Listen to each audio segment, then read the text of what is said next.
a dos ponentes con gran experiencia en el tema, tanto en el desarrollo de los estudios como en su interpretación, el doctor Eduardo Tiziano del Hospital Valdebrón, que nos hablará de la genética, más allá de la genética, y precisamente ahí accederemos sobre el tema de la información, la interpretación y todo el rendimiento de los estudios en el seguimiento de los pacientes con el raros de hiperlaxitud.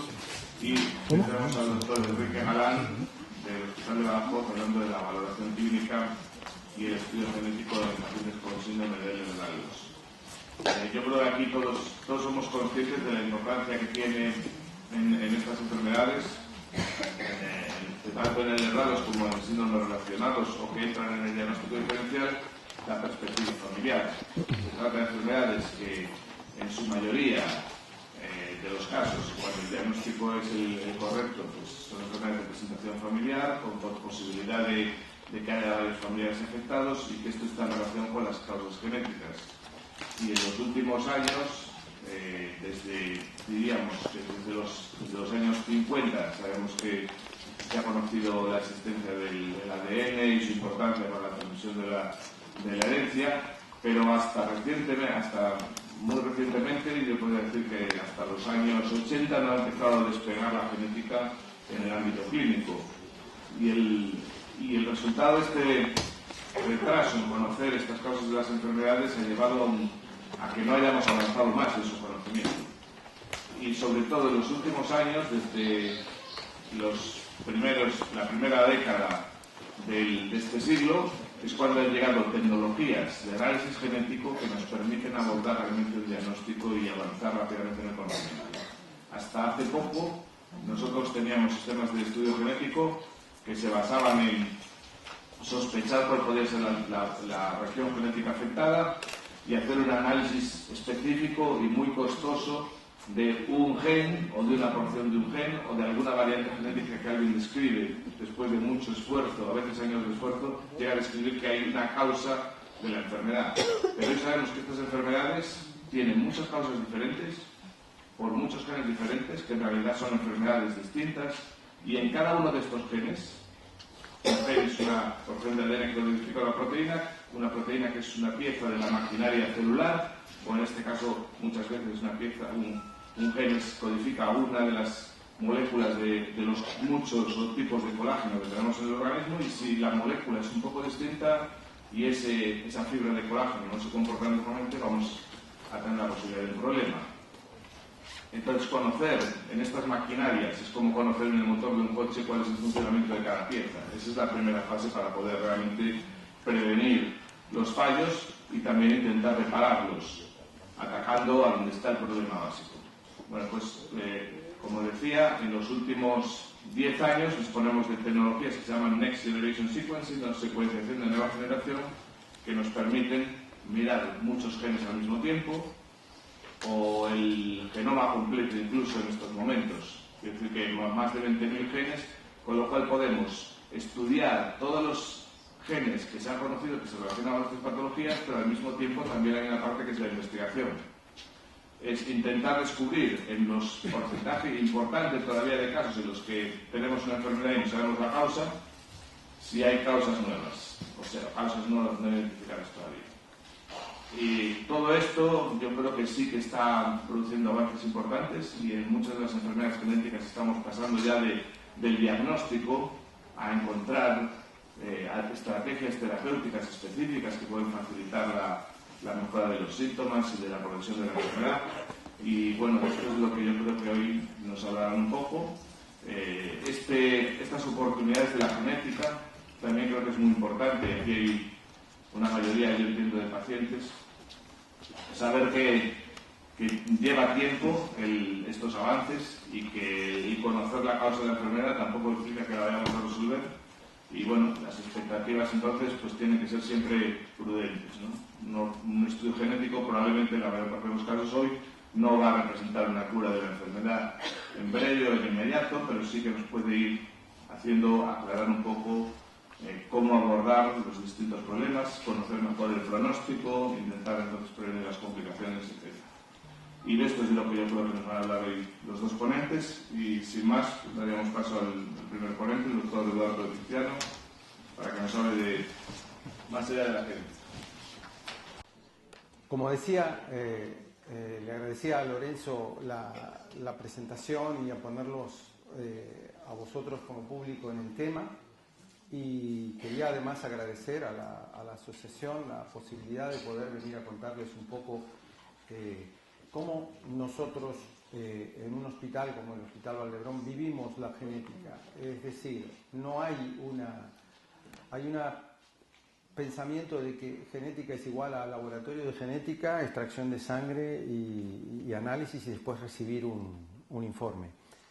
Y no hay nada más lejos que eso. Yo les voy a ir mostrando cosas, cómo realmente los genetistas tenemos que estar detrás del paciente y somos colaboradores de un equipo multidisciplinar en el cual hay que tener en cuenta muchísimas cosas, no solamente el solo hecho anecdótico de una prueba genética. La prueba genética es una parte de eso. Y de eso más o menos se trata el tema de hoy. Lo que yo les pongo aquí ahora es una clasificación de los síndromes de Ehlers-Danlos, la última clasificación del 2017, en la cual tenemos los síndromes de Ehlers-Danlos clásicos, luego aquí todos los que son más específicos, no tan generalizados, y aquí en el número 5 vemos que está el hipermóvil. Observen que en todos ellos van a encontrar las abreviaciones, el tipo de herencia, AD por autosómica dominante y AR por autosómica recesiva. Autosómica dominante y recesiva ahora lo vamos a explicar brevemente. Aquí tienen las bases genéticas, es decir, la mayoría de genes o de sextores de genes o mutaciones específicas que son frecuentes y que se han encontrado involucrados en estas patologías. Luego, el tipo de proteína que codifica lo que contaba Lorenzo, es decir, que la anomalía genética produce una alteración en la proteína que puede ser desde no producirla, desde un cambio en su plegamiento, un cambio en su unión con otras proteínas, y todo esto hace que la matriz del colágeno deje de funcionar como funciona y aparezcan los síntomas clínicos. Y dependiendo de la proteína y dependiendo del gen, esta sintomatología puede variar de paciente a paciente. Y quería tener en cuenta que hay uno que es quizás de los más frecuentes o el más frecuente, que es, en general tiene un componente familiar agregado, es decir, se ha visto que está en más de una generación, pero vean que aquí dice unknown, es decir, desconocido, desconocida. No conocemos ni el gen, si hay gen o genes que están involucrados, y las proteínas reales que están involucradas. Eso es un aspecto de investigación que realmente en estos momentos está tomando cuerpo para lo que se llama encontrar respuestas genéticas a el Ehlers-Danlos. Y en los procesos de enfermedades raras, entre los cuales consideramos lógicamente el Ehlers-Danlos, tenemos tres aspectos fundamentales. Es decir, el primero es el diagnóstico. Podemos tener una sintomatología clínica, pero el paciente tiene una odisea diagnóstica hasta que llega a un diagnóstico concreto. Muchas veces el estudio genético no puede dar la respuesta para el diagnóstico y, sin embargo, tenemos que tomar el otro aspecto, que es el seguimiento, y finalmente pensar que en función del diagnóstico, del seguimiento, tenemos una serie de tratamientos específicos. Mi charla tiene dos partes. Teniendo en cuenta el tiempo que disponemos, yo voy a tener la parte fundamentalmente de diagnóstico genético. Tengo una mínima parte de seguimiento y de tratamiento que eventualmente se puede discutir posteriormente o lo podemos charlar luego en el aspecto de las preguntas.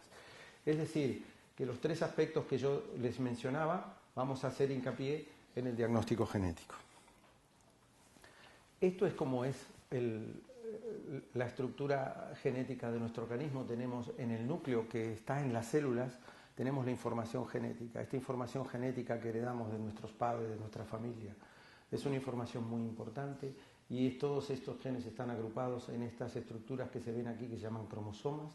Y si nosotros, hagan de cuenta que el cromosoma es como un ovillo de lana, y si vamos tirando de ese ovillo de lana, aparecen las secuencias del DNA, es decir, la molécula de DNA con sus bases fundamentales: adenina, timina, citosina y guanina. En una época, cuando nosotros empezábamos a aprender genética, sobre todo en Argentina, La adenina siempre va pegada a la timina y la citosina siempre se une con la guanina, es decir, son bases complementarias para las dos cadenas del DNA. Y nosotros recordábamos siempre que hay un cantor de tangos muy importante en Argentina, que será conocido por todos, se llama Carlos Gardel.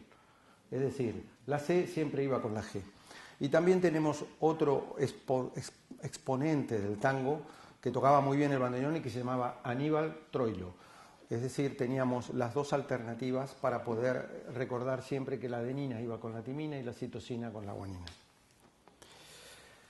Y realmente podemos comparar el genoma como si fuera, el cromosoma como si fuera un libro donde cada una de las páginas representa los genes y cada una de las palabras que están en las páginas representan las moléculas de DNA. Es una forma fácil de acordarse y de saber que en una página, si tenemos algún problema, nos falta alguna de las letras o nos falta un sector, el sentido que le damos a esa página que estamos leyendo cambia y por eso se producen los problemas de enfermedad. En la genética médica hay un trabajo en equipo. Yo les mencionaba que todo el mundo está pensando de que siempre asocia la genética solamente con esta parte que está aquí, con el laboratorio. Pero hay genetistas clínicos que son muy importantes, que ahora vamos a ver rápidamente, brevemente, cuál es su función interactuando con los asesores genéticos o del asesoramiento genético. A veces hay como una superposición de funciones dependiendo, pero hay muchas escuelas que ya diferencian el valor absoluto y sobre todo en la escuela europea, donde el genetista clínico es un médico en el cual trabaja en el diagnóstico, trabaja revisando el paciente, pide unas pruebas complementarias y luego interpreta el diagnóstico en colaboración con otros colegas, y el asesor genético, que es el que recibe al paciente una vez que tiene el diagnóstico e involucra a toda la familia y ve cuál realmente pueden ser los problemas o las consecuencias de ese diagnóstico que ha hecho el genetista clínico en la familia. Y estos son un poco los distintos procesos. Hay una historia clínica del paciente, hay una genealogía con el árbol genealógico, el pedigrí, el examen clínico, exámenes complementarios, consultas con otros especialistas, y aquí aparecen recién los estudios genéticos. A partir de los estudios genéticos tenemos que tener unos resultados categóricos, es decir, los resultados pueden ser posibles o pueden ser categóricos. Si el resultado es categórico, llegamos a un diagnóstico final y entonces sí procedemos a un asesoramiento y a un seguimiento por un equipo multidisciplinar. Entonces, ¿qué es el asesoramiento genético? Tenemos que tener en cuenta que las características de la información genética que es elaborada por cada uno de los pacientes siempre es potencialmente estresante y angustiante. ¿Por qué? Porque tiene implicaciones directas para los familiares. Una condición genética se considera que es para toda la vida. Los diagnósticos presintomáticos o predicciones de susceptibilidad a patologías, es decir, yo puedo tener un gen alterado y a lo mejor no manifestarlo, y tengo un familiar que sí lo tiene también alterado y manifiesta la enfermedad, es decir, uno puede pensar cuándo me va a pasar a mí o por qué yo no tengo la misma enfermedad que él, me pasará más adelante, tendré diferencias con esta persona. Y luego la complejidad de la información. La información genética que uno transmite a los pacientes siempre es compleja porque tenemos que hablar de herencia, es decir, por dónde viene en la familia el problema, el riesgo de recurrencia, en este caso, volverá a ocurrir en la familia, podrá aparecer en mis hijos, y la penetrancia. La penetrancia tiene que ver con que un gen puede estar presente, pero las manifestaciones clínicas en todas las personas pueden ser distintas. Hay genes que son muy penetrantes siempre, es decir, hay genes que donde existe una mutación siempre va a aparecer algo clínico. Y hay otros genes donde la penetrancia se llama variable, y esta penetrancia variable hace que realmente las manifestaciones clínicas no sean las mismas, inclusive dentro de la misma familia, inclusive dentro de hermanos. Por lo tanto, tenemos una gran cantidad de variabilidad clínica. Y entonces el estrés y la angustia que provoca a los pacientes la posible existencia de una anomalía genética en la familia dificulta aún más la comprensión. Por todo esto es necesario que realmente el genetista clínico, el asesor genético, reciba como una esponja todas las interacciones con la familia para que puedan elaborar la información genética que les llega ante un problema. Y esto no es sencillo. El asesor genético hace un proceso no directivo de minimización del estrés psicológico y aumento del control personal para el paciente, y el paciente puede hacer dudas, puede establecer sus dudas, hacer preguntas y pedir apoyo. Esto es un constante en la interacción entre el profesional que da la información genética y el paciente que la recibe. Y a partir de allí entran en juego dos aspectos, tanto por parte del paciente como parte del asesor. Por parte del paciente, esta información trae una decisión informada, una actuación que dependerá de principios éticos o religiosos y del contexto sociofamiliar donde esté. Y desde luego las habilidades comunicativas del profesional que da la información genética, que se tiene que basar en principios bioéticos basados en conocimientos teóricos y en brindar apoyo psicológico. Una de las cosas que siempre decimos en genética es que aunque no tengamos el diagnóstico, hacemos un apoyo de elaboración de la información y podemos ayudar a la familia realmente a elaborar lo que ocurre con su problema genético. A pesar de que no encontremos la causa, sí es importante apoyarlo y entrar dentro de este círculo de información. Si hay un paciente, detrás del paciente que está toda la familia y están en juego todas las alternativas que habíamos comentado antes. La recogida de la historia médica familiar es fundamental en el diagnóstico genético y en el asesoramiento genético, y aquí tenemos la palabra diagnóstico con un signo de interrogación. Es un poco lo que nosotros le decíamos, es decir, tenemos un diagnóstico concreto, entonces podemos hacer un asesoramiento genético correcto, podemos dar una información establecida. Pero si no tenemos el diagnóstico, o el diagnóstico es presuntivo, o el diagnóstico no es categórico, también podemos apoyarla en distintos aspectos. Nosotros podemos dar información acerca de la enfermedad y también establecer pruebas disponibles. Observen que en la recogida de la historia médica y familiar es fundamental lo que es el árbol familiar o genealógico. Generalmente se hace con 3 generaciones y es una actualización rápida que nos permite ver en el árbol que si hay un patrón de herencia, quiénes pueden ser los familiares a riesgo. Empieza el tsunami y se nos empiezan a caer las cosas. Comprender conceptos como penetrancia y expresividad. Y esto es como nosotros tomamos rápidamente las distintas genealogías. Estos son los símbolos, no me voy a detener en ellos, pero tenemos que preguntar varias cosas como edad, sexo, consanguinidad, causa de muerte y edad de algunas familiares, cualquier enfermedad, edad de inicio y gravedad, problemas reproductivos, discapacidad intelectual o trastornos genéticos de cualquier otra índole. Todo eso se refleja en el árbol genealógico y a primera fase uno puede rápidamente establecer cuál puede ser el problema en la familia. Observen, por ejemplo, en este árbol donde vemos marcado en negro, generalmente siempre marcamos a la persona que está afectada, o que puede ser, que no necesariamente es la persona que generó la consulta. Y la consulta puede estar generada, por ejemplo, por este embarazo, donde el cual podemos hacer un estudio, o es una persona ya nacida que tiene un problema o que quiere preguntar qué pasa con este afectado y cómo se puede transmitir.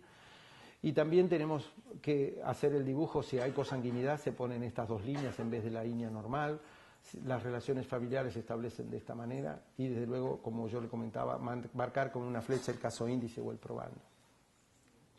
La información acerca de la enfermedad y las pruebas disponibles, lógicamente ahora estamos en una era en la cual cualquiera que sepan, le dicen, puede usted tener este problema, puede estar este gen involucrado, lo primero que uno hace va a internet y empieza a mirar qué es lo que pasa. Y se recaba un montón de información. Toda esta información que antes teníamos que ir a una biblioteca o esperar que nos llegaran los journals, que nos llegaran los distintos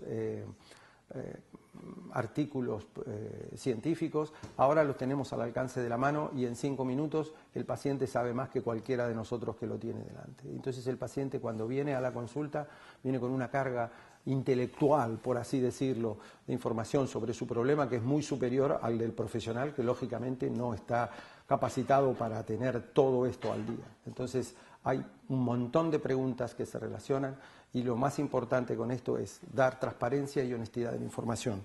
Nosotros tenemos un lema que siempre decimos, compartimos con el paciente lo que sabemos y también compartimos lo que no sabemos. Esto genera una autoconfianza mutua y le da tranquilidad al paciente de saber que realmente lo que tenemos que transmitir es que esté donde esté en el mundo, estamos haciendo todo lo posible para que esté mejor diagnosticado, mejor seguido y mejor tratado como en cualquier parte del mundo. Y esto es una realidad que tenemos que tratar de transmitir, darle la tranquilidad y la seguridad al paciente que realmente está bien diagnosticado, está bien seguido y está bien tratado. Y con respecto al cálculo de riesgo de recurrencia o ocurrencia, yo lo que les muestro aquí es que cada gen tiene un locus olosi. Esto es una palabra latina que habla sobre lugar y quiere decir lugar. Es como si fueran cada una de estas sillas que están aquí, que están siempre dispuestas, y cada uno de nosotros tiene unas distintas variantes en las sillas que son los distintos alelos. Es decir, los alelos serían las personas y los locus y los loci serían las sillas. Y entonces, si como heredamos siempre una versión del papá y una versión de la mamá, tenemos siempre dos versiones alélicas. Es decir, que son dos filas de sillas con distintas personas. Si la persona es la misma, estamos en presencia de alelos homocigotos. Y si son distintas, son heterocigotos. Esto es muy importante para saber y entender lo que viene ahora, que son los patrones de herencia. Los patrones de herencia autosómica dominante, donde vemos a todos los afectados de una generación en otra, y el patrón de herencia autosómico recesivo, donde realmente hay portadores y no hay generaciones primera, segunda y tercera como en la herencia dominante, transmisión de uno hacia el otro, sino que aquí hay unos padres que en general son asintomáticos y aparecen los afectados en una generación y generalmente son hermanos. Es decir, en la herencia autosómica recesiva, es decir, si tenemos una consulta que venga de aquí, lo que tenemos que saber es que este señor va a tener dos copias mutadas del gen y que si no se ha tenido, su pareja no es portadora como si fuera alguno de los padres de aquí, no existe un riesgo de transmisión, puede ser que sea portador pero no afectado como ocurre aquí. En cambio, en la herencia dominante lo que ocurre es que siempre, es decir, el hecho de tener una de las dos versiones mutadas domina de alguna manera sobre el otro y aparece la enfermedad en una generación. Lo que ocurre es que al tener dos versiones del gen siempre vamos a tener algún tipo de riesgo.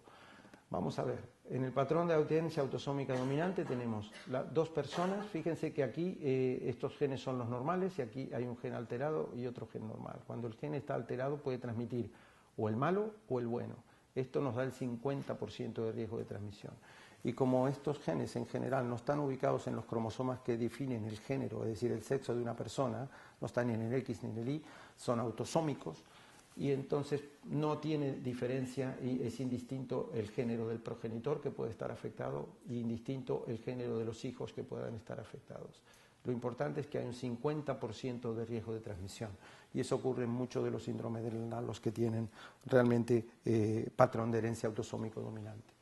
Y lo que pasa en la recesivo es que tenemos portadores asintomáticos, donde la R minúscula implica que es un gen alterado, pero que cuando están los dos presentes recién se manifiesta la enfermedad. Y si nosotros seguimos la segregación, vamos a ver que el 50% es de riesgo de transmisión del alelo mutado de cada uno, pero la posibilidad de que sean afectados baja al 25%. ¿Por qué? Porque tenemos que tener las dos alternativas mutadas para que se manifieste la enfermedad. Y esto se los vuelvo a decir porque para que sepan que en muchos de los patrones que están descritos de síndrome de Lerner van a encontrar herencias autosómicas dominantes o herencias autosómicas recesivas. Cuando hablamos de herencia autosómica dominante tenemos que pensar siempre que tenemos una generación arriba o puede haber una generación abajo o generaciones ancestrales que puedan estar afectados. Cuando hablamos de una herencia autosómica recesiva, en general son hermanos con unos padres asintomáticos o unos padres que no manifiestan la enfermedad y a partir de allí puede ser que realmente empiece la cadena de afectación en la familia. Con respecto a las opciones disponibles, es importante que esta evaluación del riesgo nos dé unas opciones como aceptar el riesgo y las consecuencias potenciales, utilizar el diagnóstico prenatal o considerar tecnología de reproducción asistida. Y esto es simplemente para comentarles que todo esto lo hacemos hasta ahora sin el laboratorio de genética. Todavía no he nombrado el laboratorio de genética y sin embargo estamos delante del paciente, estamos haciendo la genealogía, estamos revisándolo.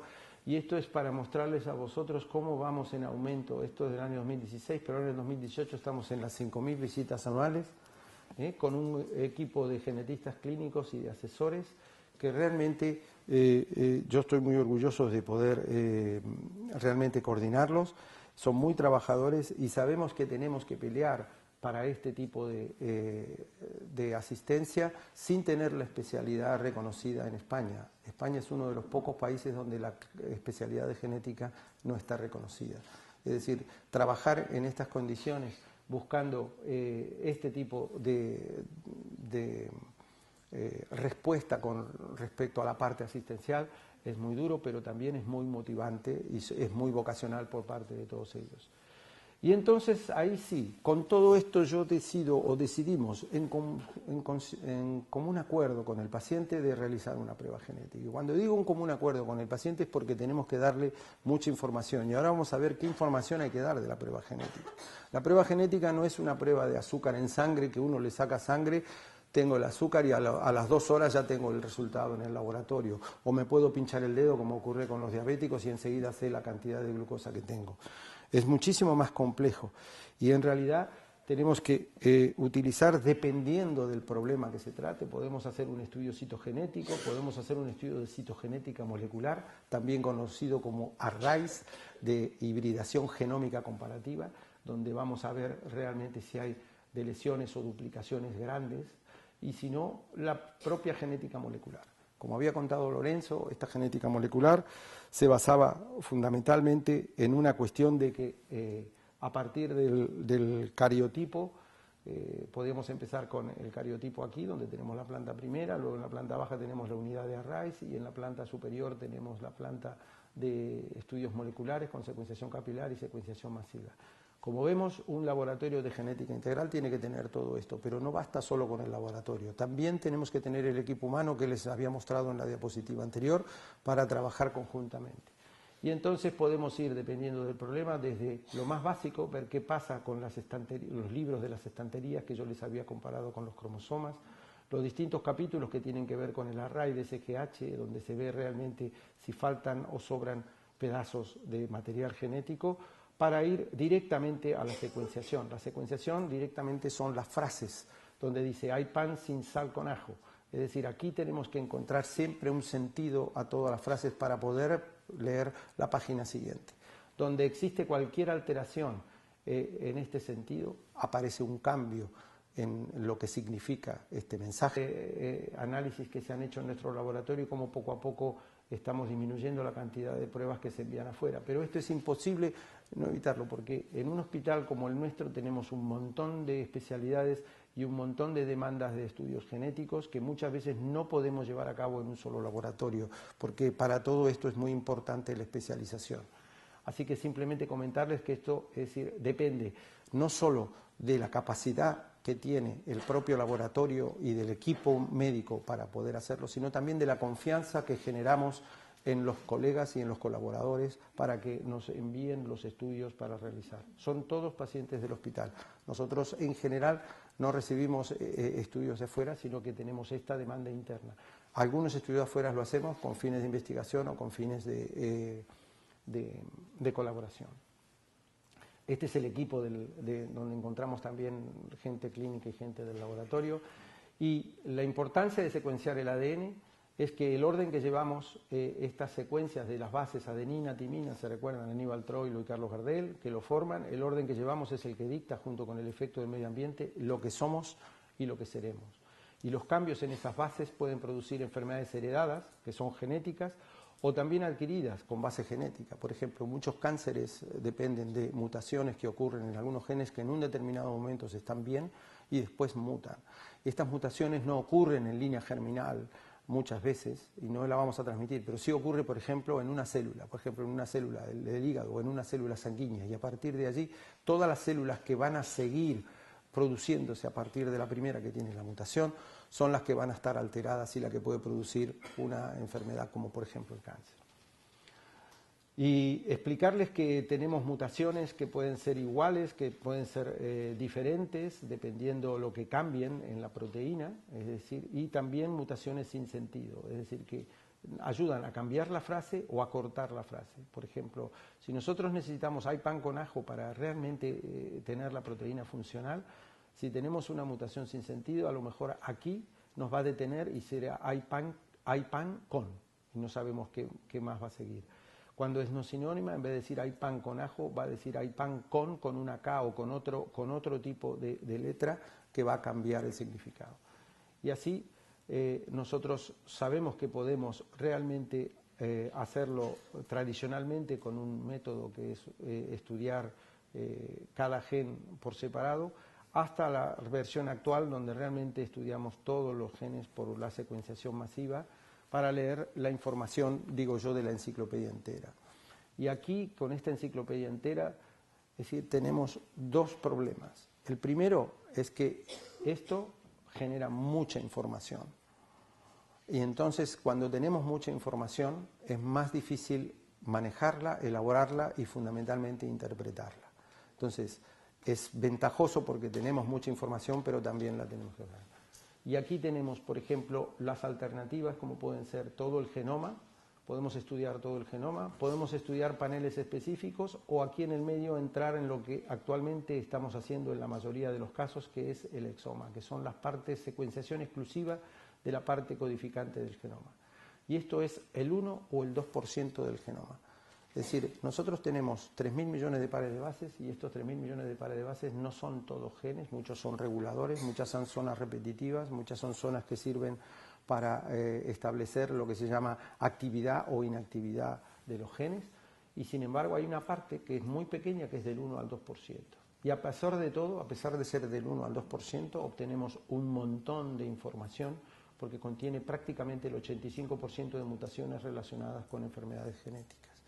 Y esto está empezando a ser un poco más relativamente ventajoso que los paneles. ¿Por qué razón? Primero porque si uno estudia un panel, es decir, solamente 3 genes, esta es la información. Si apareciera un cuarto gen o un quinto gen, no los podríamos estudiar y tendríamos que volver a estudiar al paciente. De esta manera, en cambio, con el exoma capturamos toda esta información, establecemos una interpretación de la que nos interesa y guardamos la otra información que está allí, por si llega a aparecer algo que no nos gusta o alguna otra información que nos puede hacer buscar un poco más con detenimiento qué es lo que pasa.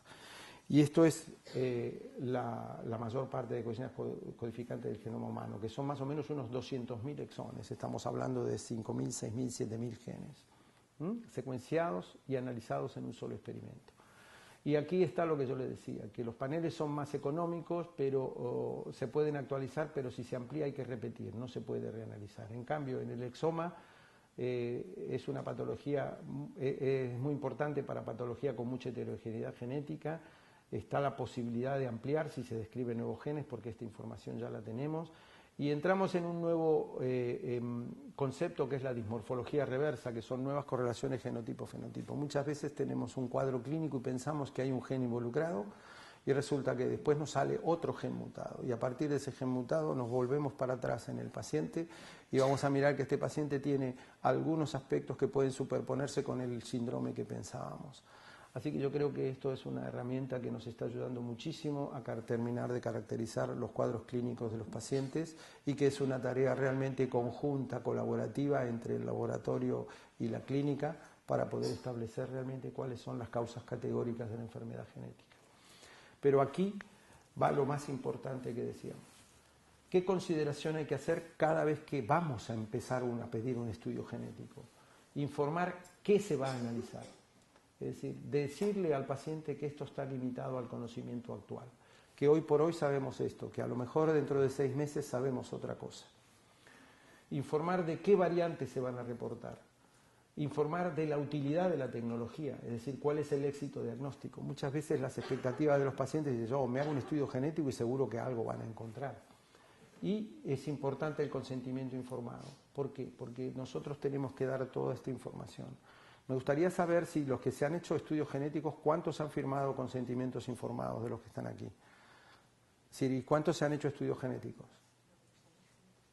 Vemos que hay muchos que no han firmado un consentimiento informado, no saben lo que es el consentimiento informado, que eso es bastante importante para ver. Y entonces, si nosotros vamos a hablar de esto, tenemos que decir qué genes se analizan, cómo se interpretan y cómo se reportan los resultados. Y lo que es importante en la parte post-test es exponer los resultados. Exponer los resultados de una manera transparente y, como yo les comentaba, saber decirle lo que sabemos y lo que no sabemos al paciente. Toda esta información, si se valora claramente, realmente genera en el paciente una confianza que nos permite seguir vinculados a él hasta que encontremos realmente la causa. Observen que nosotros tenemos un montón de información aquí que tenemos que llegar a la variante causal que va a ocasionar la enfermedad. Aquí tenemos una serie de elementos que nos permiten establecer de cuál de todas estas variantes realmente es la que está involucrada en la enfermedad. Y entonces vamos a tener variantes diagnósticas, que son las que proporcionan el diagnóstico molecular. Pero vamos a encontrar un montón de variantes de significado incierto, como vemos aquí. Y estas variantes de significado incierto son variantes no reportadas, son variantes a veces que no están presentes en la literatura, ¿sí? 5, vale. Y variantes incidentales, hallazgos incidentales. ¿Qué quiere decir? Que puede haber variantes en genes que tienen que ver con otras cosas, como por ejemplo el cáncer. Y todo esto lo tenemos que informar cuando hacemos este tipo de estudio. Por eso es importante lo del consentimiento informado. Si hacemos un exoma, tenemos que decir que vamos a encontrar variantes diagnósticas y las vamos a informar. Que las variantes de significado incierto en general no se informan, pero sí se guardan como si fuera en una pequeña biblioteca hasta esperar que tengan una definición mejor. Y luego las variantes incidentales nosotros comentamos a los pacientes que realmente si están interesados en saberlas o no. Y si están interesados en saberlas son variantes que a veces se llaman mutaciones en genes accionables, se las informamos para que vean la repercusión o establecemos con ellos un contacto y un diálogo para ver la repercusión familiar que esto reprende. Entonces, recordar que todo lo que encontramos de variante en el genoma no siempre es patogénico o posiblemente patogénico, muchas son benignas y posiblemente benignas, y aquí donde tenemos la de significado incierto, esto es como un semáforo, ¿no? Lo rojo, lo amarillo y lo verde. Lo verde lo tendríamos que descartar, lo amarillo lo tenemos en atención y lo rojo ya sabemos que puede ser categórico relacionado con la enfermedad. Y entonces voy a seguir pues, en función del tiempo, porque este es cómo realmente se clasifican las voces, luego podemos hablar de alguna manera en este sentido.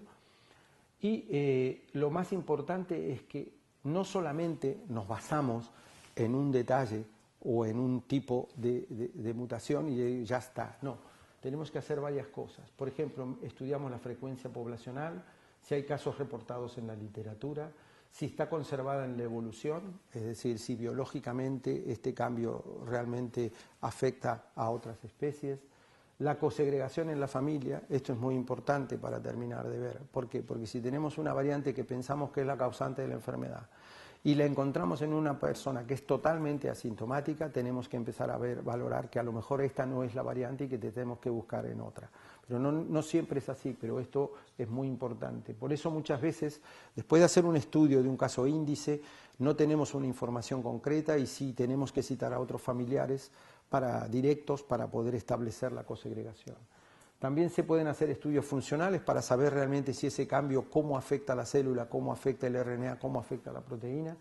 Y finalmente hay una predicción por programas bioinformáticos, que muchos de ellos a veces se contradicen entre uno y otro, pero que en algunos casos pueden ser útiles.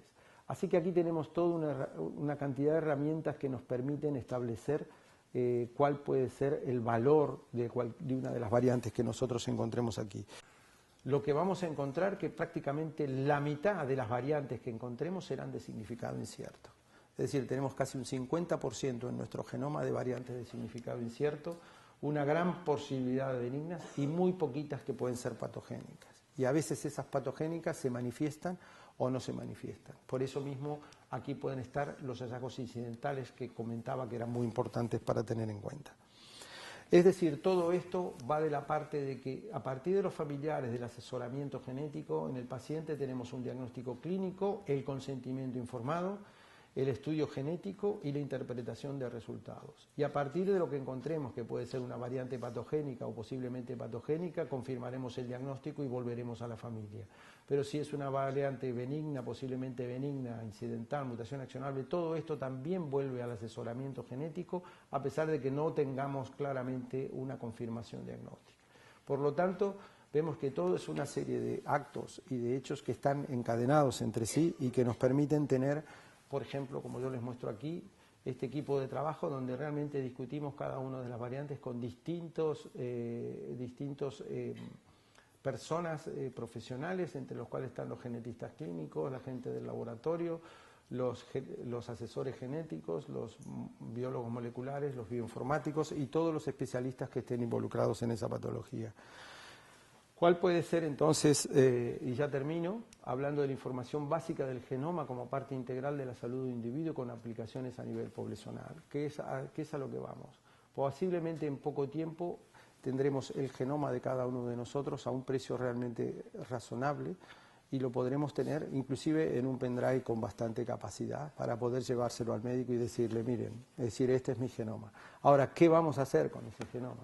La búsqueda de información genómica que puede ser relevante en el contexto clínico del paciente y esta información genómica seleccionada dada al paciente. Es decir, esto será como un banco donde nosotros iremos a buscar esta información cada vez que sea necesario y daremos al paciente la información que sea necesaria a partir de la sintomatología que tiene.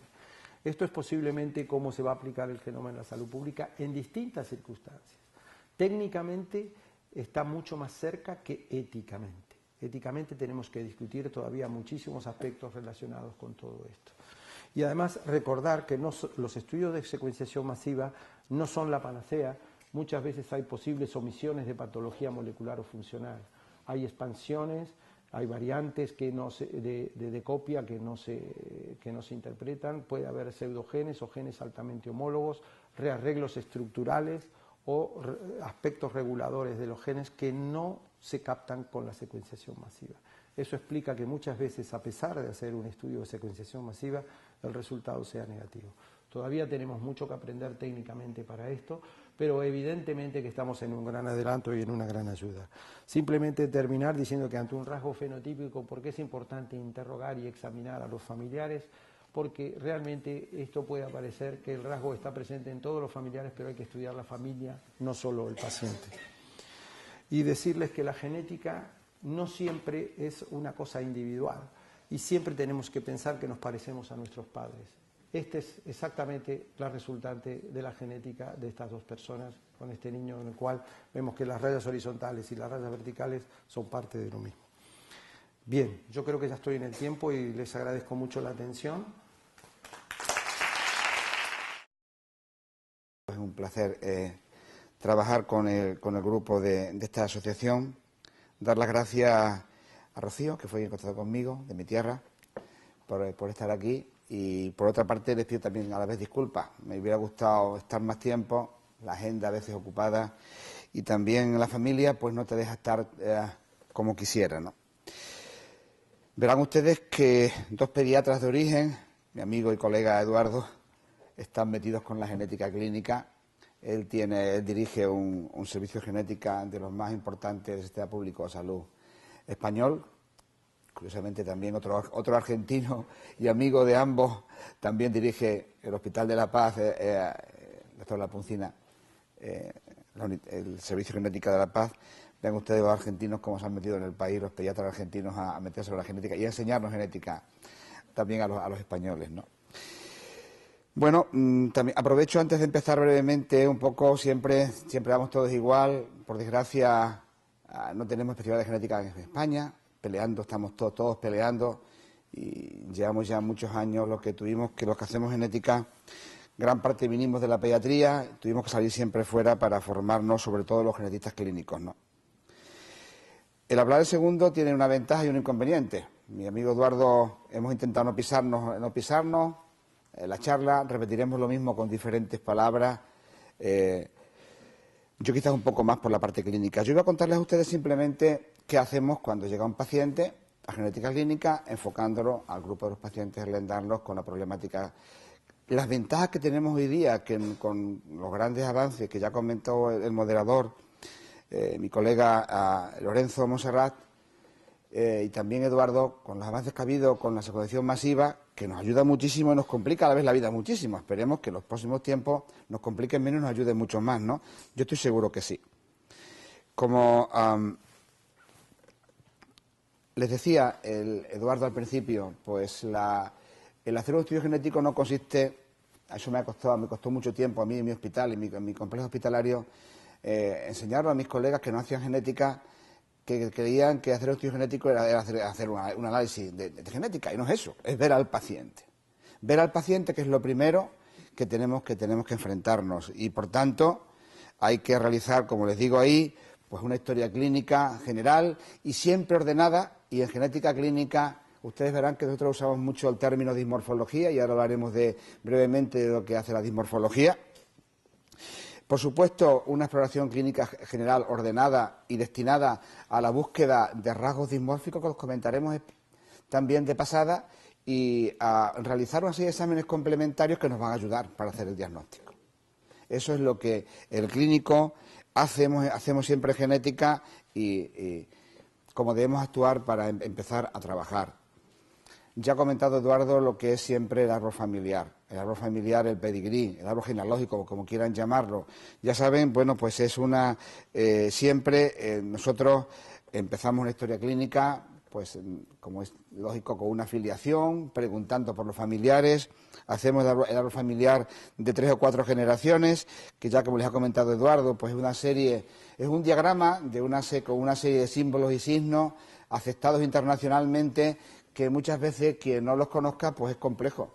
Pero este árbol familiar o árbol genealógico nos permite, como veremos a continuación, pues también pensar si hay una enfermedad genética ahí, o hay un tipo de herencia, o hay algún punto de partida que a veces viene un paciente por un motivo y nos encontramos con otra, al hacer el árbol familiar nos encontramos con otro dato que nos orienta a algo que no nos esperábamos. Y es muy importante, por esto siempre, tener el pedigrí, el árbol familiar, y como digo, nos ayuda en muchas ocasiones a realizar aspectos importantes, como les digo, en esa diapositiva.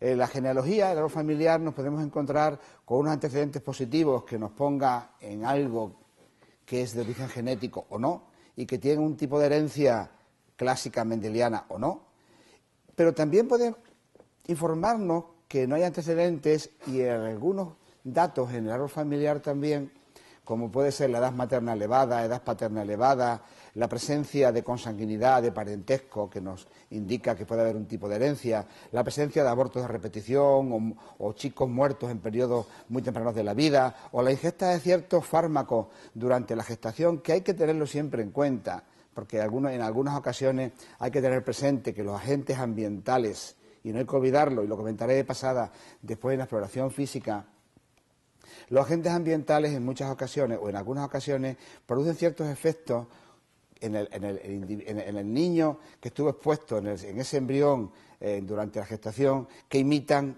en algunas ocasiones algunos procesos genéticos y se conocen como fenocopias. Nosotros valoramos en la historia familiar, en primer lugar, una historia parental más o menos dirigida, una historia gestacional que siempre hay que tenerla presente, la historia de la gestación, de si la madre estuvo expuesta a algún tipo de patología, a algún trabajo. El parto siempre es un cajón desastre, todos ustedes lo saben y no viene a cuento en lo que se refiere a enlendarlo, pero sobre todo la discapacidad. El hecho de que hubiera algo en relación con el parto, de posibilidad de sufrimiento perinatal, siempre hay que tenerlo presente. Es importante el periodo de recién nacido, donde el niño, donde el humano somos más susceptibles a todo, ¿no? Es importante valorar este periodo neonatal que, como saben, dura el primer mes de vida,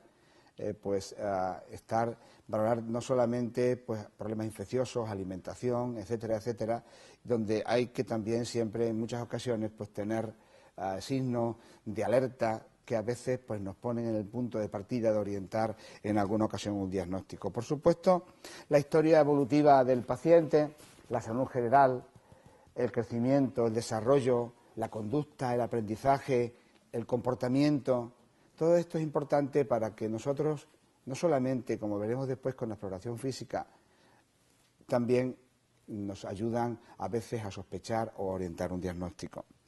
Desde el punto de vista de los aspectos que debemos considerar en esta parte, en la historia, en el grupo de pacientes con Ehlers-Danlos, sobre todo pues tenemos que considerar la lasitud articular, luxaciones, subluxaciones, valorar esguinces, valorar disfunción de articulación temporomandibular, el dolor, como saben ustedes, de diverso tipo, sobre todo y especialmente en el tipo hipermóvil, la hipotonía muscular y el retraso motor grosero que se puede dar en algunos pacientes de forma inespecífica, deformidades morfológicas del esqueleto, la osteopenia en algunas ocasiones que se produce en la edad adulta, los problemas de la piel que conocemos y ustedes conocen mejor que nadie, con sus escaras atróficas severas, hay que preguntar por ello, los depósitos de mucidirena en las palmas, etcétera, su piel característica suave, arterciopelada, con los esferoides, con los esferoides muscutáneos, con los pseudotumores moluscoides, todas las complicaciones posoperatorias, cicatrices y todas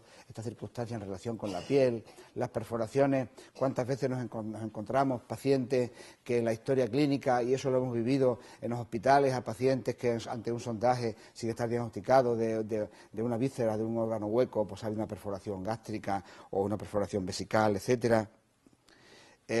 Seguimos valorando también, pues, considerar los aspectos cardiovasculares, especialmente, sobre todo con el darlos tipo 4, las anomalías intestinales que se pueden producir, sobre todo gastrointestinales, especialmente todo lo que está en relación también con el dolor abdominal y la posibilidad. He visto por ahí que no lo conocía, una guía de urgencia para el tipo 4 de Ehlers-Danlos, que me lo llevo gustoso, aunque parezca mentira, yo sé que uno de estos no conozco esa guía, no la conocía. Sobre todo para tener presente, para que el médico conozca que la perforación intestinal hay que tenerla siempre en la cabeza con estos pacientes, sobre todo el médico en urgencia. La fragilidad de encías, el sangrado tan frecuente y tan fácil, los problemas, anomalías oculares, neumotoras, todo esto hay que preguntarlo. La prematuridad, sobre todo en relación con las membranas fetales, la rotura precoz de la membrana fetal y el parto prematuro. Y ahora llegamos después nosotros a la exploración física. Nosotros en genética clínica siempre hacemos una exploración física general y una exploración física específica destinada a la búsqueda de una serie de rasgos dismórficos, que los veremos a continuación, en la siguiente diapositiva, y a la vez realizamos una serie de medidas que nosotros colocamos, que llamamos antropometría, no solo medir, pesar y medir a un paciente, sino, bueno, medir la cabeza, medir otras partes corporales, colocarlas en percentiles según edad y sexo y ver las proporciones corporales. No es lo mismo, como decimos por hablar de forma grosera, que un paciente tenga una cabeza pequeña y tenga un peso muy pequeño y una talla muy pequeña, sea un niño pequeñito globalmente, a que un niño tenga una cabeza muy pequeña, con un cerebro probablemente muy pequeño y tenga un peso y una talla normales. Eso no es lo mismo, hay que tenerlo siempre mentalmente en la cabeza. Los rasgos dimórficos. Nosotros hablamos de rasgos dimórficos refiriéndonos a rasgos dimórficos sobre todo estructurales, lo que son, dijéramos, cambios en la estructura, cambios en la forma que no siguen el patrón de la población general. La gente entiende, y perdón, se dedica a ver los niños feos, a los niños raros. Bueno, rasgos dimórficos.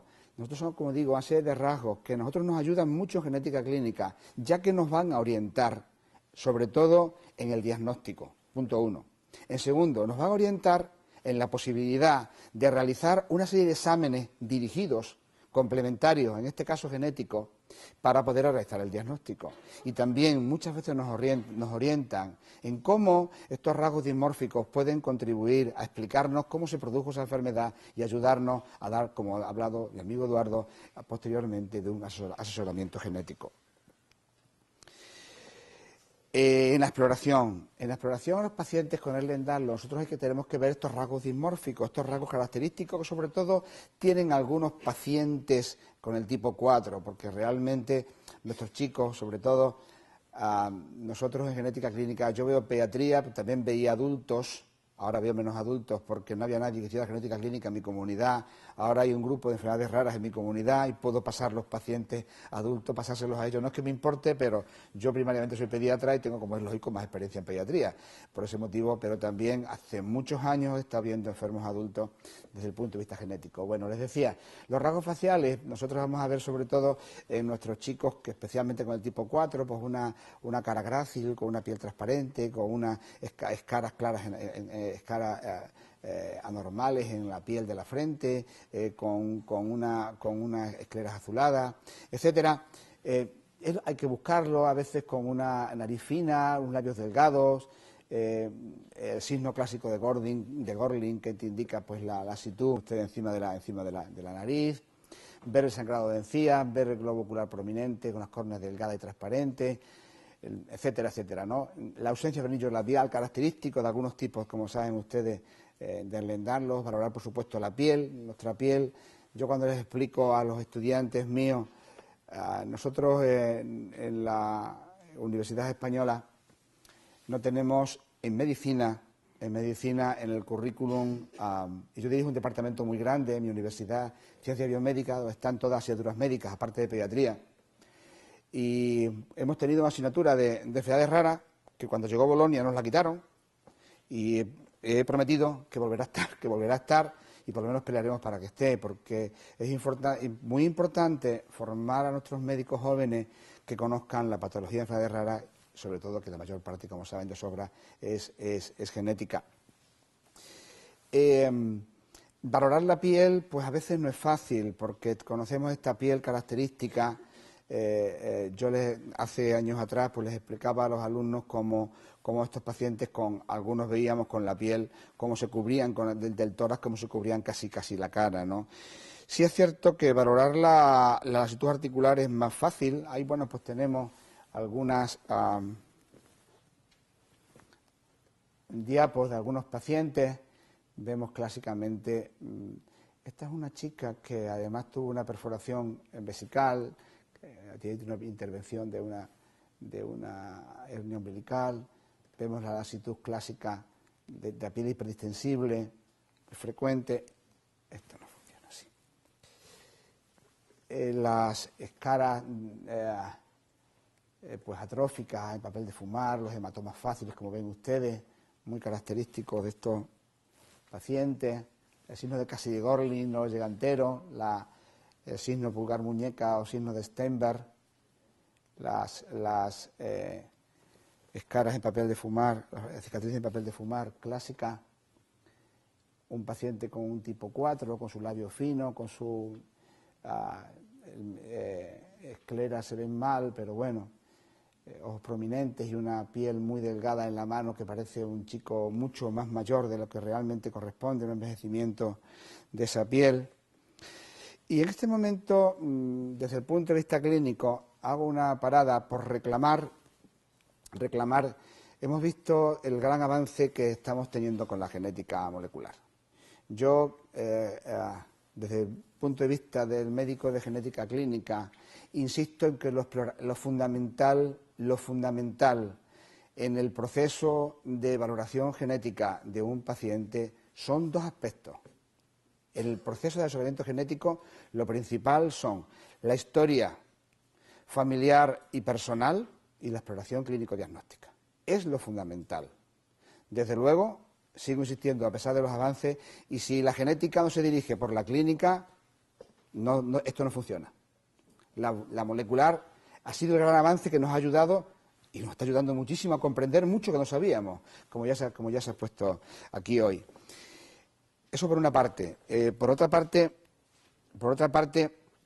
quiero también recordar que en genética clínica, y lo he nombrado, son valorar los aspectos de comportamiento y conductuales y no solamente la exploración física del fenotipo comportamental, del fenotipo clásico de la valoración clínica.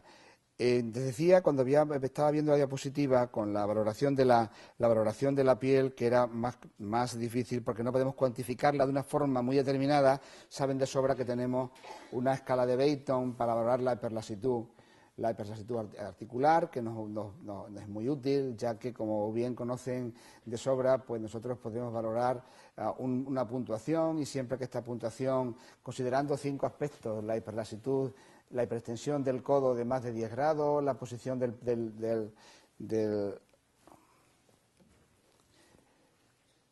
pulgar en el antebrazo, signo de Steinberg, la extensión pasiva totalmente de los dedos hacia atrás, más de 90, el meñique en este caso, más de 90 grados, el geno recurvatum, lo que es la hiperextensión de ardilla, más de 10 grados, y estando, bueno, poder tocar con la palma de las manos el suelo, estando doblado con los pies extendidos de sobra. Bueno, si saben ustedes que se puntúa a escala de Beighton por encima de 5, aunque sabemos que la hiperlasitud con la edad, a medida que aumenta la edad, pues va disminuyendo, teóricamente disminuyendo, y podría en algunos casos pues considerarse positivo la hiperlasitud con valores menores, ¿de acuerdo? Los criterios diagnósticos, desde muchos años los conocemos. Ahora, estos criterios diagnósticos, para él darlos en la clasificación de 2017, para él dar los clásicos que tienen ahí, bueno, pues ya saben, siempre hemos dicho que hay criterios mayores y criterios menores. Los criterios mayores conocen de sobra una piel con una hiperextensibilidad significativa y con escaras atrófica y la lasitud articular generalizada excesiva, son los dos criterios mayores. Pues bien, estando presente la alteración, como hemos dicho, de la piel más la alteración articular, o 3 criterios menores de los que también, bueno, se han nombrado de pasada, pues prácticamente tendríamos el diagnóstico clínico confirmado. Realmente nosotros en genética clínica siempre buscamos un diagnóstico. Es fundamental para el paciente. ¿Y por qué el diagnóstico? Me diría mucho, si yo no puedo curar de esta enfermedad genética que tengo. Bueno, el diagnóstico es fundamental en primer lugar pues para asegurar la enfermedad. Punto 1. Para tranquilizar a la familia de que tiene eso. Para dar seguimiento genético del riesgo que tienen sus hijos. Para hacer una guía anticipatoria de los problemas que van a tener a lo largo de su vida, etcétera, etcétera, etcétera. Evidentemente es muy importante. Ya llegaremos, por fortuna, pues algún día pues tendremos, en algunas enfermedades tenemos ya tratamientos genéticos, pero en esta pues no tenemos todavía tratamiento genético. Los habrá algún día. Yo recuerdo en el año 1991, en el Congreso Mundial de Genética Humana en Washington, que, no sé, Eduardo, estabas allí, y solo se hablaba en aquel momento de fibrosis quística y enfermedades de depósito. Estaba empezando en aquel momento, ¿no? La verdad que, por desgracia, no se ha avanzado mucho en tratamiento, sí mucho en diagnóstico, ¿no? Nosotros, como decía, la importancia del diagnóstico y todo lo que conlleva. Bueno, siempre hay que tener presente varios aspectos en el diagnóstico, pues ciertos síntomas y signos que puede ser patornomónico que nos orienta. Ya comentaba también ciertos signos y guías, síntomas que nos orientan un poco, y no hay que pensar que somos el Dr. House, ¿no? De simplemente ver una cosita y ya, como hace el Dr. House en la televisión, pensaba que tenía el diagnóstico hecho, ¿no? Señalaba Eduardo la importancia familiares. ¿Cuántas veces yo les podía contar hasta anécdotas de ver hermanos de padres diferentes y de una madre afecta, y sin saberlo diagnosticar a los hermanos con una expresividad clínica y con una variación clínica de enfermedades dominantes, por ejemplo? Es curiosísimo cómo te pasan en la clínica de este tipo, ¿no? Eduardo ha comentado todo el proceso diagnóstico de asesoramiento genético y yo no voy a repetirlo, no tiene sentido. Mira, nosotros nos planteamos el diagnóstico diferencial siempre fundamental en la medicina ante cualquier tipo de enfermedad. Realmente en el grupo de enfermedades del Lemdarlo, que ustedes verán que se clasifican en unos años de una manera, llegan otros años clasificamos de otra, probablemente no es la última clasificación ni será, seguramente no. Realmente nosotros tenemos que a veces pensar que hay algunos datos que nos orientan hacia un sitio o hacia otro. Pero fíjense ustedes cuántas veces yo le explicaba antes de saber, años atrás me pasaba con un paciente que tenía costogénesis imperfecta y teníamos que Lemdarlos. Y el niño tenía fracturas claramente de costogénesis imperfecta y era un niño que no teníamos la molecular disponible. Aquel chico murió hace ya años, pero es curioso cómo esto sucede así, y por eso hay que tener presente el diagnóstico diferencial pues en el tipo cardíaco valvular, que saben que es recesivo, y Eduardo ha comentado lo que es herencia autosómica recesiva, en aquel que es parecido también al clásico con el tipo vascular, que lleva relación con riesgos de rupturas vasculares en relación con el COL1A1, aquel es similar al clásico en relación con la tenastina X, que no forma escaras de forma normal, el espondilodisplásico, que también es recesivo, en una mutación de un gen del colágeno, de los genes del colágeno clásico, que sobre todo pues hay que tener presente los trastornos del crecimiento, la atrofia muscular y las contracturas de pequeñas articulaciones, el Loeys-Dietz o el Marfan o el acutis lasa, ese tipo de enfermedades que también tenerlas en la cabeza. El dermatosporádico, sobre todo con la alteración importante de la extrema de la piel desde el nacimiento, o la superposición con estos genes imperfectas. Realmente, como les decía, esto siempre hay que tenerlo en la cabeza, ¿no? Bueno, ¿y qué ha pasado? ¿Cómo nosotros orientamos un test diagnóstico? Cuando nos encontramos en la clínica, el médico clínico dice, bueno, ¿qué hago yo con un diagnóstico? Bueno, para seleccionar el test diagnóstico tenemos que considerar primero la severidad, la gravedad de la enfermedad, saber que los síndromes tienen un amplio espectro de expresividad y una gran variabilidad, seleccionar el test más apropiado, por supuesto que considerar siempre el coste-efectividad, y que siempre el proceso debe ser con alguien que tenga conocimiento, ¿no? Por un genetista, como es lógico, y debe ser así. Como ya han comentado mis compañeros, los test genéticos han cambiado y han cambiado mucho. Nosotros hace poco tiempo hacíamos un estudio genético dirigiendo ese test específico para esa enfermedad. Actualmente son más de cribado, de screening, nos permiten conocer, por supuesto, muchos nuevos síndromes. Como ya hemos visto que también es mucho más rápido, se ha abaratado mucho el estudio genético, pero también conocemos una serie de datos que, como también comentaba el doctor Tizano, comentaba simplemente el hecho de que tenemos variantes que no podemos llamar mutaciones, que tienen significado, que pueden ser de origen benigno, que pueden ser probablemente patogénicas o patogénicas y que realmente nos ayuda mucho, pero nos dificulta todo esto. Todo empezó, como comentaba Eduardo, sobre el estudio de cribado con los estudios de Array. Los estudios de Array son unos estudios que, basándose en evaluación genómica comparada, te permiten ver pérdidas o ganancias de material genético. No ven cambios, no ven mutaciones. Y esto puede ser útil a algunos pacientes de Lerndal. Hay que tenerlo presente, que nosotros podemos ver las pérdidas o ganancias de material genético, bien por estudios de MLPA o también para ver sobre todo grandes deleciones o grandes duplicaciones. Pero la asociación Sanger, yo les pongo simplemente un ejemplo. Hasta hace 10, 12 años veíamos una enfermedad que tenía 10 genes. Empezábamos a estudiar el gen más frecuente, el más frecuente de todos. Un año, 8 meses esperando el estudio genético. Pumba, costosísimo. Segundo gen en frecuencia, pumba. Y así estábamos constantemente. Claro, enfermedades que tienen muchos genes, que tienen sobre todo una gran heterogeneidad, pues nos dificultaba mucho esto. Por eso empezó la secuenciación masiva. La secuenciación masiva tiene la posibilidad de hacer en un mismo evento, hacer todo un grupo de genes más o menos importante, con diferentes estudios que ya ha hablado Eduardo, bien sean paneles, bien sea ESOMA dirigido, ESOMA clínico, ESOMA completo, genoma completo, como también ha pasado de pasada Eduardo.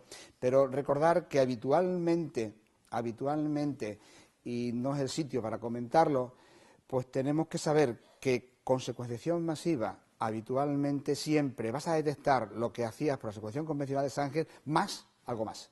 ¿De acuerdo? Podemos también pillar, sobre todo, pequeñas deleciones, pequeñas duplicaciones, también puede pillarlas y algo más. Y esto es importante tenerlo presente. La secuenciación masiva nos permite estudiar paneles de genes, sobre todo para enfermedades que ya ha comentado Eduardo, que tienen diferente gravedad, con penetración incompleta, con diferente alteración de diferentes genes, etcétera. No vamos a comentar, sobre todo con este motivo, las diferencias que hay entre unas técnicas y otras. Ya comentaba Eduardo que la diferencia, los paneles seleccionamos un grupo de genes y hay que tener presente que hay que seleccionarlo lo mejor posible en relación con la clínica que presenta el paciente. Cuanto más limitemos el estudio, más útil va a ser. Cuanto más definamos el panel, más útil va a ser. Tener presente, por otra parte, que siempre que hablamos de un estudio de secuenciación masiva, no significa que estudiamos siempre todos los genes que estudiamos al 100%. Hay que saber, siempre nosotros preguntamos a los médicos que hacen el estudio genético en el laboratorio, hay que preguntar qué profundidad vertical y horizontal tienes de ese estudio. Siempre hay que pensarlo y tenerlo en mente. Mi amigo Lorenzo conoce este panel perfectamente, es un panel de síndromes aórticos. El ESOMA dirigido es algo parecido al panel, es decir, nosotros hacemos el ESOMA. Cuando hablamos de ESOMA, estamos hablando de todos aquellos genes que producen enfermedad en el humano. Nos referimos a ESOMA completo, con todas las enfermedades, todos los genes que producen enfermedad en el humano. Hablamos ESOMA clínico, aquellos genes que producen enfermedad en el humano y que están en el catálogo MIN. Y hablamos de ESOMA dirigido cuando hacemos el estudio de ESOMA, pero solo vamos a hablar un grupo de genes. ¿Qué diferencia tiene con el panel? Pues como decía Eduardo anteriormente, simplemente que vamos a poder, si ese estudio es negativo, ampliarlo después, con ese mismo estudio, y no tenemos que rehacer todo de golpe como estábamos hablando, ¿vale? El ESOMA clínico, sobre todo, pues tiene utilidad pues para formas sindrómicas inespecíficas, para casos sindrómicos, etcétera. Voy a acelerar un poco porque quiero hablar sobre todo. Comentaba Eduardo del consentimiento informado. Nosotros, estas dos diapositivas siguientes son las dos últimas páginas de las que estoy informado, que se aprueba este mes, a final de mes, en el grupo de estudios genéticos que tenemos en el Comité de Estudios Genéticos de mi centro, en el que hemos hecho un sitio informado, porque estamos empezando a hacer ahora otros somas en mi hospital. Entonces, en este momento, como bien comentaba Eduardo, cuando nosotros analizamos segregación masiva, nos estamos encontrando con una serie de información de genes que no tiene que ver nada con la patología del paciente, ¿vale? Entonces, el Colegio Americano de Genética, año 2016, recomienda que informemos a los pacientes si quieren saber o no una serie de estudios genéticos sobre 50 genes aproximadamente, sobre todo genes que tienen relación con cáncer. Y eso tiene que saberlo la población, sobre todo cuando se van a hacer estudios genéticos. Hemos hablado de esto de soma completo, sobre todo pues estudiar todos los genes que producen enfermedad, y no voy a... Y ha comentado Eduardo también de la parte de investigación, y sobre todo también Lorenzo lo comentó de pasada. Y yo quería comentaros, porque estamos hablando en un grupo de asociación del Lendanglo, ¿qué hacemos con los estudios genéticos del Lendanglo? Son pocas diapositivas, pero quiero comentarlas con ustedes. Mire, en el año 2012, hay de los primeros estudios cuando Ande Paepe, una de las personas que ustedes conocen de referencia mundial en trastornos del colágeno y de este tipo de enfermedades, nos decía que el estudio genético, ya en el 2012, debiéramos hacer en el dar los clásicos, valorar el COL 5A1 y si era negativo pasar al COL 5A2 y si era negativo pasar ya a estudios del anhelo 1 por biopsia de piel en del COL 5A5. Y si era negativo, pues considerar otro diagnóstico. Hoy día esto se ha quedado todavía un poquito atrás. Me confunde con lo que sucede. En esta revisión del 2017 del tipo clásico se nos informa que se debe realizar la secuenciación en primer lugar del COL 5A1, en segundo lugar, si es negativo, el COL 5A2. Con estos dos estudios se llega a conseguir el 90% de estudios positivos en el dar los clásicos. Si es negativo, pasaríamos a una MLPA del COL 5A1 para realmente ver si hay una deleción o una duplicación grande. Si secuenciar el COL 5A1 en pacientes con afectación vascular o valvular, realmente tenemos el problema de que como también comentaba Eduardo, el hecho de que algunas variantes no conocemos su significado, ya sea en estado de heterocigosis o homocigosis. Si no se puede diagnosticar la patogenicidad, se puede plantear el test del alelo nulo del COL 5A1, en que consiste pues en ver ciertos marcadores de ese gen y si no se expresan adecuadamente, pensar que no funciona adecuadamente sería estudio positivo. Y bueno, ver la microscopía electrónica de piel, de acuerdo con las flores del colágeno clásicas, que no son específicas del Lendanglo, recuérdense, y también estudiar las proteínas del colágeno en fibroblastos cultivados. Pero hemos dicho que hemos llegado, y estoy terminando, a la segregación masiva. El artículo es de 2016, no es reciente del todo, pero que he visto que hace un estudio importante de varios grupos de pacientes de síndrome de Lendanglo y en el que aplica secuenciación masiva. Este grupo de trabajo hace un panel de genes en el que selecciona varios genes del colágeno en un panel y también varios genes de trastornos aórticos, ¿vale? Y con este estudio demuestra en primer lugar que todas aquellas alteraciones genéticas que habían estudiado por secuenciación Sanger las detectan y además detectan otra serie por supuesto, de mutaciones y también de variantes de diversos significados, ¿de acuerdo? Ellos recomiendan en este estudio recomiendan que los casos de pacientes con el Lendanglo clásico o vascular suelen encontrarse con este tipo de paneles la alteración del colágeno 5A1 o A2 o del colágeno 3A1 y ocasionalmente de otros genes del colágeno. En el caso de pacientes con el Lendanglo tipo promóvil no valen para nada. Este tipo de panel que han mezclado ellos, grandes genes como digo, genes del colágeno y también de artropatía.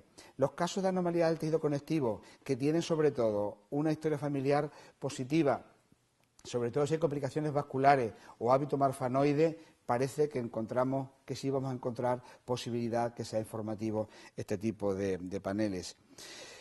¿Qué hacemos nosotros? ¿Qué hago yo en la consulta en la actualidad? Pues darle muchas vueltas al asunto y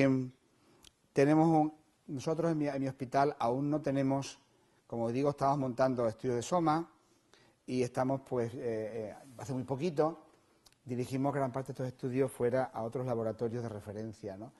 Uno de los paneles de Erlen-Danlos que utilizamos de primera es este, donde tenemos los principales genes del colágeno, y aquí les enseño, para que ustedes vean, un panel del Perlasitud que tiene algún laboratorio.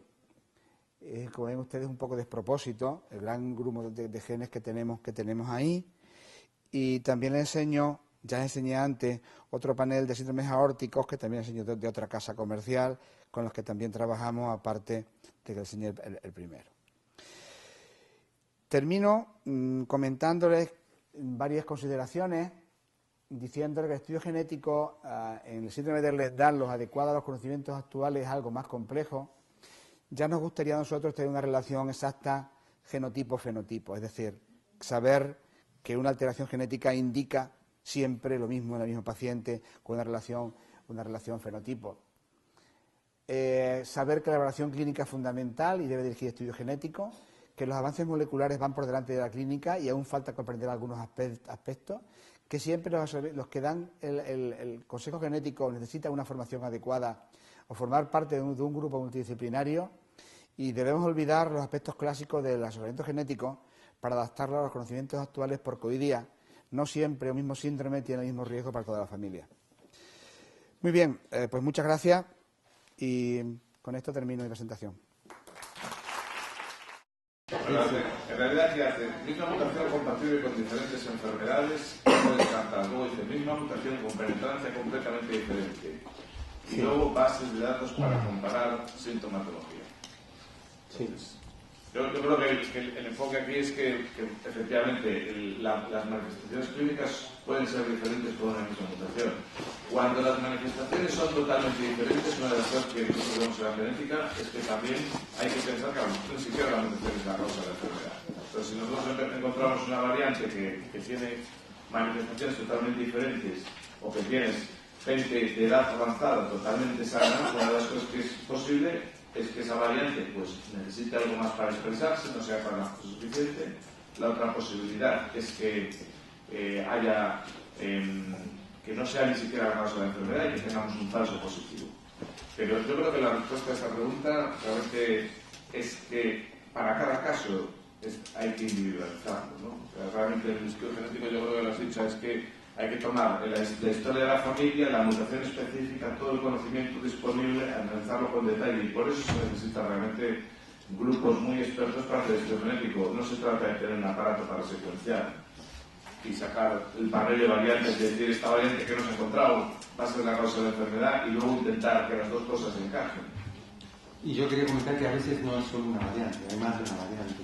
Es decir, el resultado nos da más de una variante y en más de un gen. Y a veces la causa también puede ser no solamente un gen, sino acompañado de otro gen o de otra función. En general nosotros definimos los genes de las enfermedades de tipo así monogénico, con un patrón de herencia dominante o recesivo, como determinantes, ¿no? Genes determinantes del fenotipo. ¿Qué quiere decir? Que cuando ese gen tiene alguna mutación, aparece el fenotipo. Ahora, para que el fenotipo sea más grave o menos grave, a veces necesita de la ayuda o de la protección de otro gen, por ejemplo un gen modificador o un factor modificador, no necesariamente. O a veces tenemos un biomarcador que es modificador, es decir, sin saber claramente cuál es la función. Muchas veces nos pasa, es decir, sabemos que hay unos análisis que hay que hacer para que el paciente lo podamos encuadrar dentro de un tipo de predicción, de un tipo de pronóstico. Así que es muy variable. A veces es fácil porque hay una mutación, un fenotipo específico, la misma familia tiene la misma penetrancia, y hay veces que puede ser esta mutación que sea con fenotipo variable, con expresividad variable, y que a veces no sea la única mutación que tengamos en juego. Así que es, como decía Lorenzo, cada caso hay que individualizarlo en la familia y sobre todo el estudio de la segregación, que fue lo que yo comentaba, ¿no? Que nos ayuda un poco a tener, es decir, no es que uno quiera a hacer más estudios genéticos a más familiares, ¿sí? O porque le guste hacerlo, sino porque realmente es una información muy valiosa. Y esos familiares también contribuyen muchísimo a la definición final del diagnóstico del caso. Muy bien. Vamos con otras preguntas. Una dice, ¿qué hacer un paciente que responde a Ehlers-Danlos vascular por rasgos? Podemos generalizarlo a cualquier otro tipo y presenta un resultado de la genética incierta. Y dice NGS, WGS o WES. NGS, entiendo que desde paneles, WGS será Whole Genome, el genoma completo, o el exoma. Entonces, aquí, bueno, no sé si quieres... creo que aquí tenemos opiniones diferentes. ¿Seguro? Seguro que sí. A la situación es que tenemos un paciente que clínicamente parece un Ehlers-Danlos clásico vascular y el estudio genético habitual es el negativo. Esa es la pregunta. ¿Y qué hacemos ahora? Bueno, en primer lugar, se debe replantear el diagnóstico clínicamente. Lo primero, replantear el diagnóstico. Segundo, yo no sé 100% si existe la posibilidad de haber mosaicismo. Tampoco lo sé, probablemente existe la posibilidad. Mosaicismo en genética nosotros hablamos cuando en algún tejido o en diferentes tejidos podemos encontrar células con dotación genética normal y en otros no. ¿Vale? La capacidad de detectar mosaicismo con selección masiva es variable según la técnica que empleemos. Y hay técnicas hoy muy modernas que nos permiten estudiar con una profundidad muy intensa y pillar los mosaicos. Pero salvado los mosaicismos mosaicos, bueno, pues, ¿qué hacemos ahora?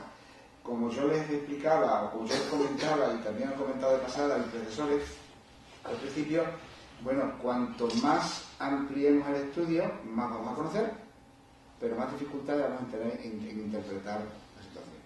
Entonces yo, desde luego, creo que me replantearía un exoma dirigido a todos aquellos genes que tengan relación con este tipo de patología, de síndromes aórticos, de síndromes de colectivo, que serían los más próximos, y si el estudio fuera negativo, pues ampliaría exoma en primer lugar y genoma en segundo lugar, con mucho cuidado y sin mucho selectivo.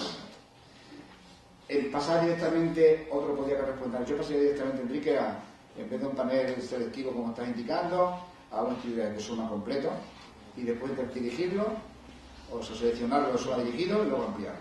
Igualmente podría ser la solución. No sé, Eduardo y Lorenzo, que son mucho más a nivel de laboratorio, tienen más conocimiento que yo, se dedican a ello además. Yo, mi opinión en esto, lo primero que haría en un caso de estos, lo primero que hay que hacer siempre es revisar qué estudio se ha hecho, para ver si ese estudio incluye los genes que a día de hoy conocemos que se relacionan con la enfermedad. Para mí esto es como dice, bueno, la receta, hoy no me salió la receta, este postre no me salió. Y digo, bueno, pues voy a cogerme la enciclopedia de la cocina, me voy a ver la enciclopedia de arriba abajo a ver si encuentro errores ahí que a lo mejor tengan que ver porque no me has visto esta receta. Hombre, no, pero tendrás que ir a ver la receta de este postre. Y si te encuentras que esa receta no sabes cuál es la receta porque no tienes el nombre, entonces ahí tenemos el problema. Las recetas no tienen nombre, entonces tu postre no sabes cuál es, pero hemos descubierto a lo largo del tiempo que estos son postres, pues son todos que llevan azúcar. Entonces vamos a enfocarnos ahí. Pero es muy difícil si uno se lee la enciclopedia de cocina y empieza a encontrar cosas que pueden ser erratas y que llega a la conclusión de que esta es la que estropea tu postre. Eso sería ver el genoma. Entonces, mi opinión es que hoy en día tenemos un conocimiento sobre los genes que se asocian con esto, basado en estudios de investigación que han utilizado estas herramientas del exoma y están utilizando el genoma. ¿Cuántos genes nuevos de Ehlers-Danlos se descubren cada mes? Ninguno. ¿Cuántos se descubren cada año? Ninguno. Y si se descubre alguno es una cosa rarísima. Entonces el problema de esto es cuánto cuesta hacer ese estudio. Y yo diría, cuesta mucho dinero, incluso más de lo que se cobra. Ahora mismo se están haciendo muchos estudios porque la gente tiene interés en investigar y en publicar un artículo. Entonces mi opinión aquí, la pregunta es hacer panel, que es decir, vamos a coger los genes, el COL3A1, el COL5A1, los genes que todos sabemos, y los vamos a mirar muy bien, o nos vamos a mirar todos los genes del exoma y los vamos a mirar más superficialmente, porque esa es la realidad. Y hay un tipo de mutaciones, por ejemplo, que son mutaciones donde se produce una deleción, donde te falta un pedazo y que hoy en día con un panel, metiendo un número suficiente de pacientes juntos, puedes detectarlo, y con un exoma a veces sí y a veces no. En nuestra estrategia, por eso, nos vamos a los paneles, porque con un panel los genes de interés los miro muy bien. Si hago un exoma, normalmente me queda una serie de regiones de esos genes que no están tan bien miradas, y que mirarlas después en detalle cuesta muchísimo más, y que al final te has gastado un montón de dinero que al final alguien lo tiene que pagar y no llegas al resultado. Entonces, mi opinión, si uno tiene una mutación de estas, te han hecho un estudio completo, bien hecho, y te sale negativo, a veces lo que hay que hacer es esperar a que las cosas avancen. Yo no recomiendo gastar el dinero en hacer un exoma o genoma, a la mayor parte. Si tú tienes una familia donde hay un número de afectados y no afectados, que son varios casos, ahí sí que puede estar indicado la estrategia de ir a un exoma. ¿Por qué? ¿Qué hago ahí? Entonces voy a ver si descubro algo nuevo. Pero claro, descubrir algo nuevo, el que hace eso tiene que saber que es muy probable que gaste el dinero y que no encuentre nada. Pero que si uno tiene dinero y se lo puede permitir, a mí me parece que es una buena. Si la familia realmente hay muchos afectados, la oportunidad es mayor, es más rentable. Eso es mi recomendación. Yo agregar nomás que estoy totalmente de acuerdo, es decir, agregar que a veces la mayoría de mutaciones las buscamos en las regiones codificantes, y en más de un trastorno, por ejemplo, ocurre en el margen, por ejemplo, que no se encuentran mutaciones, y se encuentran mutaciones en los intrones. Es decir, es como si dijéramos en vez de un exoma, un introma, ¿no? Es decir, como hacer un introma. Es decir, habría que hacer un introma. Yo creo que habría que agotar las posibilidades de análisis de los genes que son conocidos. Es decir, además de tener, primero, revalorar la clínica. Es decir, es realmente un vascular, como dice Enrique, ¿no? Es decir, estamos ante un vascular, bueno, vamos a buscar qué es lo conocido. Esto, bueno, lo tradicional bionegativo. Vamos a buscar más en profundidad en esos genes. Uno está siempre muy tentado, y me gusta lo que dijo lo de eso, está muy tentado de decir, bueno, vamos a buscar que el exoma seguro que nos va a dar la chance. Y recuerden en la diapositiva que puse yo, que no siempre es la panacea. Hay cosas que no se detectan bien. Por ejemplo, una de las cosas son los copy number variation, ¿no? Es decir, las deleciones o las duplicaciones. Por lo tanto, hay que manejar con mucho cuidado. No es la primera vez, y nos pasa en la clínica, que un paciente tiene exoma y no tiene un array de SGH, y aparece la mutación por array de SGH porque aparece una deleción que incluía un gen que se manifestaba dominantemente, y que lo que hacía el exoma era amplificar el gen normal, pero no la otra copia que estaba delecionada. ¿Por qué? Porque no la veía, solo amplifica lo que ve. Aunque no se sepa interpretar de cara a futuras investigaciones, yo creo que yo tengo una respuesta, porque yo creo que esto el doctor Tiziano ha planteado. Mi respuesta es: el problema es que el exoma, como estaba diciendo él, no ve las regiones intrónicas, con lo cual esa información, yo prefiero guardar el ADN, y cuando tengamos un genoma a buen precio, ahí el genoma es más económico y más rentable. Yo creo que un poco, bueno, todos hemos contestado no, al final. Es decir, no, bien, me parece muy bien. Bueno, ¿qué debe hacer un paciente? No, ya lo hemos visto, perdón. La técnica de edición genética CRISPR ha conseguido una mutación del síndrome de Marfan en embriones humanos como enfermedad Huntington en humanos adultos. ¿Es adaptable al síndrome de Ehlers-Danlos? No. Bueno, sí, se puede adaptar. Una cosa es todo lo que es a nivel experimental, pero la técnica clínica es... Por ahora no apurada, ¿no? Todavía es poco eficiente, no, y además tiene un problema de transmisión en línea germinal que todavía éticamente no está. Así que experimentalmente es muy prometedora, pero todavía no podemos pensarlo. Vamos a pasar a otra. Luego haremos algunas preguntas de esta página. ¿Cómo se debe pedir abordar estudio genético en caso de madre e hijo con Ehlers-Danlos tipo 3? Si los genes identificados en este tipo son desconocidos y además los especialistas consultados se niegan a realizarlo. Es una buena pregunta. Es muy importante porque es muy frecuente. Realmente nosotros tenemos genes determinados ahora mismo para ser seleccionados para ello. Yo creo que primero, como siempre insistimos, en la clínica, afinar lo máximo que se pueda, Y bueno, sobre todo si es un caso único, individual, es muy complicado. Si es un caso individual, si es un caso familiar, se puede plantear, como también ha comentado previamente Lorenzo, pues valorar el estudio, y yo creo que podemos seleccionar un panel no grande, lo más afinado posible, y si no, esperar un poco para el futuro. Si tenemos capacidad de investigación, como digo, y poder y dinero para hacerlo, y varias familiares, se puede valorar eso más que no para hacerlo, ¿no? Realmente es complejo. Es complejo porque, y algunos que aquí lo conocéis, estamos encontrando negativos todos los estudios, ¿no? Por desgracia, ¿no? La rentabilidad es muy baja, o es prácticamente nula. El problema para mí a veces es que cuando te piden un estudio, cuando alguien pide un estudio, a veces no está seguro del fenotipo. O sea, el diagnóstico no es tan fácil, porque el doctor ha dicho, la clínica tiene que dirigir el diagnóstico, pero muchas veces los clínicos no estamos seguros de si es un tipo 3 o es una mezcla con otra cosa. Entonces, a veces el estudio genético puede tener esa utilidad, pero si sale negativo, insistir ahí buscando algo nuevo es gastar el dinero a veces inútilmente. Hay que pensar que para eso hay proyectos que se están haciendo de genomas y de exomas a nivel internacional, que si aparece un nuevo gen, entonces vamos a mirarlos todos.